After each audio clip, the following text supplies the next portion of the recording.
Hello friends, I am doctor Manish Chaudhary. So welcome back to my YouTube channel doctor Chaudhary. So आज हम बात करने वाले हैं ईएसआईसी आईएमओ के ऊपर, क्योंकि लास्ट वीडियो के अंदर कुछ लोगों को कमेंट्स आए थे कि ईएसआईसी आईएमओ के बारे में थोड़ा बताइए। तो इस वीडियो के अंदर हम डिस्कस करने वाले हैं कि ईएसआईसी आईएमओ के लिए क्या एलिजिबिलिटी क्राइटेरिया होने चाहिए, क्या वहाँ पे सैलरी होती है एंड क्या वर्क होता है, कैसे प्रमोशंस होते हैं एंड आपको पीजी के लिए क्या इन फ्यूचर अपॉर्चुनिटीज होती हैं। ठीक है, तो इन सब के बारे में हम डिस्कस करेंगे। तो इस वीडियो को आप लास्ट तक देखिए, जिससे आपके जो भी डाउट्स हैं वो क्लियर हो सके। तो देखिए, फर्स्ट ऑफ ऑल हम बात कर रहे हैं ईएसआईसी आईएमओ के बारे में। तो ईएसआईसी अलग से एक सेपरेट कॉर्पोरेशन है, जिसके अंदर काफी सारे medical college, hospitals and dispensaries running है। तो यहाँ पे भी रेगुलरली मेडिकल ऑफिसर्स के लिए रिक्रूटमेंट होती रहती है। तो यदि आप इन फ्यूचर कोई गवर्नमेंट जॉब करना चाहते हो एज ए डॉक्टर, तो आप इसको एज ए ऑप्शन रख सकते हो। ये भी आपके लिए एक इन फ्यूचर बेटर ऑप्शन हो सकता है। तो चलिए इसके बारे में थोड़ा डिटेल से जान लेते हैं। तो फर्स्ट ऑफ ऑल हम बात करते हैं एलिजिबिलिटी क्राइटेरिया के बारे में। तो देखिए कि जो 2024 से पहले तक जो ईएसआईसी आईएमओ के लिए जो रिक्रूटमेंट होती थी, उसके लिए या तो सेपरेट एग्जाम होता था या इंटरव्यू के बेसिस पे सिलेक्शन होता था।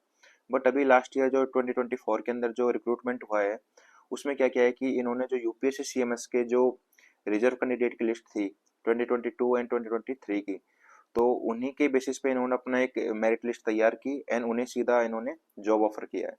ठीक है, तो इन फ्यूचर भी मोस्ट प्रोबेबली यही होगा कि जो ईएसआईसी आईएमओ के लिए रिक्रूटमेंट है, वो यूपीएससी सीएमएस के थ्रू ही होगी। तो आप यदि ईएसआईसी आईएमओ को ज्वाइन करना चाहते हो, तो आपको यूपीएस सीएमएस का एग्जाम देना मैंडेटरी हो जाएगा। ठीक है, एंड यूपीएस सीएमएस का आप एग्जाम देते हो या तो आपका सिलेक्शन हो गया यूपीएस सीएमएस के अंदर, या फिर आप रिजर्व कैंडिडेट की लिस्ट में हो, तो आप ईएसआईसी आईएमओ के लिए एलिजिबल हो।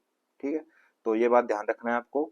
यदि आप ईएसआईसी आईएमओ ज्वाइन भी करना है आपको, तो यूपीएस सीएमएस का एग्जाम देना मैंडेटरी है आपके लिए। एंड सेकंड बात करते हैं हम जो क्वालिफिकेशन क्राइटेरिया है, तो वो यूपीएस सीएमएस के जैसे ही है कि या तो आप फाइनल ईयर एमबीबीएस स्टूडेंट हो, या फिर आप इंटर्नशिप कर रहे हो, या फिर आपकी एमबीबीएस कंप्लीट हो गई, तो आप यूपीएस सीएमएस का एग्जाम दे सकते हो। बट ज्वाइनिंग से पहले आपके पास जो कंपलसरी रोटेटिंग इंटर्नशिप सर्टिफिकेट है वो होना चाहिए। तो उसी के बाद आपको ज्वाइनिंग मिलेगा। ठीक है, तो ज्वाइनिंग के लिए आपकी इंटर्नशिप कंप्लीट होना चाहिए। अब बात करते हैं हम सैलरी के बारे में। तो देखिए, यहाँ पे जो सैलरी है वो यूपीएस सीएमएस के जैसी ही है। आपको यहाँ पे स्टार्टिंग से ही जो बेसिक पे के साथ साथ अलाउंसेस मिलना स्टार्ट हो जाते हैं, तो आपकी जो सैलरी है वो इजीली 1 लाख के अराउंड आपको मिल जाएगी। ठीक है, तो बाकी ये सिटी टू सिटी डिपेंड करता है कि आपकी किस सिटी के अंदर पोस्टिंग है। एंड अब बात करते हैं हम यहाँ पे वर्क के बारे में। तो देखिए यार कि ईएसआईसी आईएमओ आईएमओ मीन्स होता है इंश्योरेंस मेडिकल ऑफिसर। ठीक है, तो मेडिकल ऑफिसर कोई भी हो गवर्नमेंट के अंदर, या फिर कोई भी अदर कोई गवर्नमेंट सर्विस हो, ठीक है, वहाँ पर आपको एडमिनिस्ट्रेटिव वर्क करना ही पड़ता है। चाहे प्रोफेसर हैं कॉलेज के अंदर, वो उनको भी देख लो, वो भी एडमिनिस्ट्रेटिव वर्क करते ही हैं। क्योंकि कहीं ज्यादा करना पड़ सकता है, कहीं पे कम करना पड़ सकता है। तो आपके यहाँ पे भी जो पोस्टिंग है उस पर डिपेंड करता है कि यदि आप डिस्पेंसरीज में पोस्टेड हो, तो वहाँ पे आपको लेस क्लिनिकल वर्क करना पड़ेगा एंड मोर एडमिनिस्ट्रेटिव वर्क करना पड़ेगा। वहाँ पे आपकी जो ड्यूटी होगी वो 6 to 8 आवर्स की हो सकती है। एंड यदि आपकी पोस्टिंग हॉस्पिटल्स के अंदर है, तो वहाँ पे आपको मोर क्लिनिकल वर्क करना पड़ सकता है एंड एडमिनिस्ट्रेटिव वर्क थोड़ा कम करना पड़ सकता है। एंड जो यहाँ पे ड्यूटी आवर्स में फ्लेक्सिबल हो सकते हैं, आपकी डे नाइट में ड्यूटी हो सकता है जो भी। तो आपको यहाँ पे भी क्लिनिकल वर्क के साथ साथ एडमिनिस्ट्रेटिव वर्क करना पड़ेगा। ठीक है, अब बात करते हैं प्रमोशंस के बारे में। तो आप जब ईएसआईसी आईएमओ ज्वाइन करते हो, तो आप यहाँ पे ज्वाइन करते हो एज ए आईएमओ ग्रेड 2।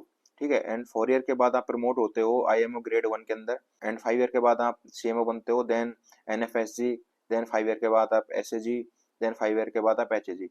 तो ऐसे आपके प्रमोशंस होते रहते हैं 4-5 ईयर के इंटरवल में।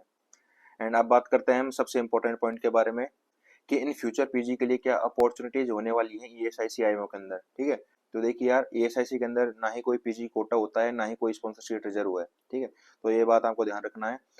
बट यहाँ पे जो डीएनबी के लिए आपकी 50% सीट रिजर्व होती है ईएसआईसी मेडिकल कॉलेज के अंदर। एंड अब मैं आपको थोड़ा डिटेल बता देता हूँ कि जैसे आप यहाँ पे कोई पीजी के लिए तो कोई सीट रिजर्व नहीं है, ना ही कोई कोटा है। तो आप पीजी करना चाहते हो तो कैसे कर सकते हो? तो यहाँ पे आपको 2 ऑप्शन मिलते हैं पीजी करने के लिए। या तो आप ईओएल एक्स्ट्रा ऑर्डिनरी लीव लेके कर सकते हो, या फिर आप स्टडी लीव लेके कर सकते हो। ठीक है, तो ईओएल के लिए आप आफ्टर 3 ईयर के बाद आप एलिजिबल हो जाते हो, एंड स्टडी लीव के लिए आप आफ्टर 5 ईयर के बाद आप एलिजिबल होते हो। ठीक है, तो आप इन दोनों लीव का यूज करके आप पीजी कर सकते हो। बट आपको पीजी के लिए एग्जाम खुद से ही क्लियर करना होगा। कोई स्पॉन्सरशिप एंड कोई कोटा नहीं है मेडिकल कॉलेज के अंदर। ठीक है, तो ये आपको ध्यान रखना है। एंड डीएनबी की बात करें, तो यहाँ पे जो 50% सीट रिजर्व होती है इन सर्विस डॉक्टर्स के लिए, तो उसके लिए भी आपको ईयूएल और स्टडी लीव के लिए आप एलिजिबल होने चाहिए, मतलब आपकी जो सर्विस है वो या तो 3 ईयर या 5 ईयर की हो गई हो, तभी आप डीएनबी के लिए अप्लाई कर सकते हैं। बट जो ईयूएल एंड स्टडी लीव का जो अप्रूवल का एक राइट होता है वो डायरेक्टर जनरल के पास होता है। तो यदि उन्हें लग रहा है कि हमारे कॉलेज के लिए, मेडिकल कॉलेज के लिए, हॉस्पिटल्स के लिए हमें इस ब्रांच के अंदर डॉक्टर्स सही हैं, तो वो यदि और उसी ब्रांच से आप लाइक पीजी करना चाहते हो इन फ्यूचर, तो वो आपको जो ईओएल एंड जो स्टडी लीव है, जो टाइम पीरियड है, उसको फ्लेक्सिबल भी कर सकते हैं और वो आपको अलाउ कर सकते हैं पीजी करने के लिए। एंड नेक्स्ट रूल की बात करें तो 1 ईयर के अंदर ये मोस्टली 4% डॉक्टर्स को ही अलाउ करते हैं पीजी या डीएनबी, पीजी डिप्लोमा या डीएनबी करने के लिए, ठीक है।